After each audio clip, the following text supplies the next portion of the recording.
kweli tuna kipengele kigumu kweli kweli, lakini lazima tupambane tukivuke. Tunashukuru matokeo ya jana ya Esperance na Petro, sare ya bao 1-1 imekuwa na faida sana kwetu.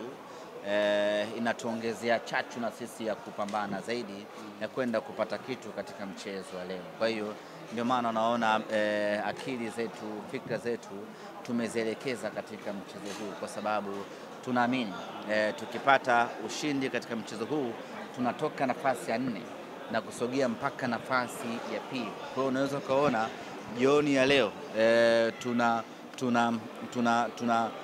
tunakwenda kutafuta kitu bora kweli kweli, ambacho ni kuipeleka Simba katika nafasi ya 4 ya kundi, nafasi ya pili ya kundi letu. Kwa hiyo ni hatua muhimu, na ndio maana tumewekeza nguvu zote kuhakikisha kwamba tunapata ushindi katika mchezo huu. Nilikuwa nasoma comment kwenye YouTube channel ya Simba, wengi wanamuona pale nyuma wanasema semaji ya timu hayuko pia kule, kama vile watu wameingia na ubaridi. Wafia timu tuko wengi ama wako wengi ndani ya Simba Sports Club. Kwa hiyo hili hapa Dar es Salaam lilikuwa ni jukumu muhimu kwa Simba, na kule Bamako Mali ni jukumu muhimu la Simba. Kwa hiyo ni mwendo wa kujigawa tu ili kutimiza majukumu yote muhimu ya Simba Sports Club. Baada ya maazimio ya mkutano huu wa leo, unaamini Simba mpya imara inakwenda kuzaliwa? Bila shaka mambo sasa yanakwenda kuwa bambam, kwa sababu ukiangalia hotuba aliyoitoa naibu waziri, ukiangalia hotuba ya mwenyekiti wa klabu ambayo ndani yake imecement mambo ya msingi kabisa, ikiwemo ya kwamba hatuna nia ya kumdhuru mtu. Kwa hiyo imezima maneno yote ambayo watu walikuwa wakiazua na kujipanikisha huko nje. Kwa hiyo Simba imara, Simba bora sana, ukizingatia na mabadiliko ambayo yanakwenda kufanywa ya katiba, tunakwenda kuwa na Simba ya kisasa kweli kweli. Semaji, katika hatua za awali Simba ilionekana kubebwa zaidi na matokeo ya ugenini. Ukiachilia mbali Benjamin Mkapa ambako ilikuwa imetoa sare, unafikiri inaweza ikawa ni silaha kubwa kuelekea mechi ya leo, hasa inapochezwa ugenini? Msimu huu tumekuwa na matokeo mazuri sana away kulinganisha na nyumbani Benjamin Mkapa. Japo sisi malengo yetu na makusudio ni kupata matokeo mazuri kwenye kila kiwanja. Tupate matokeo mazuri Benjamin Mkapa kwa sababu ya faida ya mashabiki wetu wanaokuwepo uwanjani, na tupate matokeo mazuri away kwa sababu ya kujikusanyia alama zaidi. Lakini msimu huu tumenufaika zaidi na viwanja vya ugenini. Mechi hii ya leo inatuongezea hiyo confidence ya kwamba tuna uwezo wa kupata ushindi ugenini. Kwa hiyo tunakwenda katika mchezo huu tukiwa na hiyo confidence, tukiwa na hiyo historia ambayo kuna wakati historia huwa ina umuhimu wake katika maisha.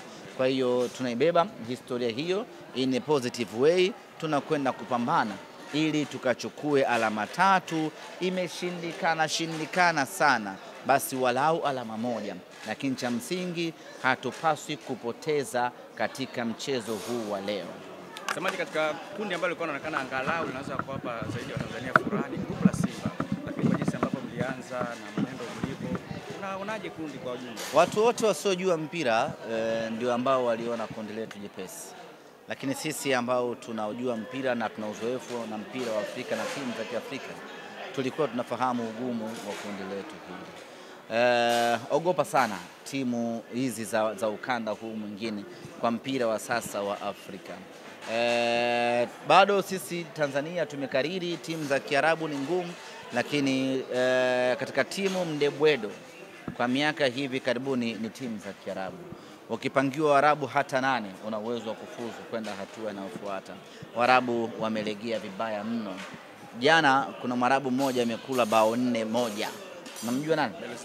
Belouizdad. Sasa ungetegemea ameenda kucheza na timu ya kawaida mno Otoho Odoyo ya Kongo, amepigwa bao 4-1. Usingetegemea kuona hilo miaka 6-5 iliyopita. Lakini mpira wa Afrika umegeuka hivi sasa. Kichwa chini, miguu juu. Yoyote Mwarabu yoyote akienda away anataabika kweli kweli. Kwa sisi kwa kuwa na Waswahili wawili kwenye kundi letu, kwa maana ya Petro pamoja na Stade Malien, tuliona ugumu wa kundi letu hili, na tukaeleza watu tangu mwanzo kwamba tusifurahie kwa sababu tu kuna hawa Waswahili. Hawa ndio wagumu kweli kweli, kwa sababu ukitaka umchezeshe kwenye jua na yeye ndo maisha yake. Ukitaka umpitishe kwenye mateso ya aina yote, Waswahili wameshazoea mateso. Kwa hiyo inakuwa ni ngumu kweli kukutana nao, na bila shaka tumeona, lakini yote kwa yote tutachanga karata zetu sawa sawa na hatimaye tutatimiza malengo yetu.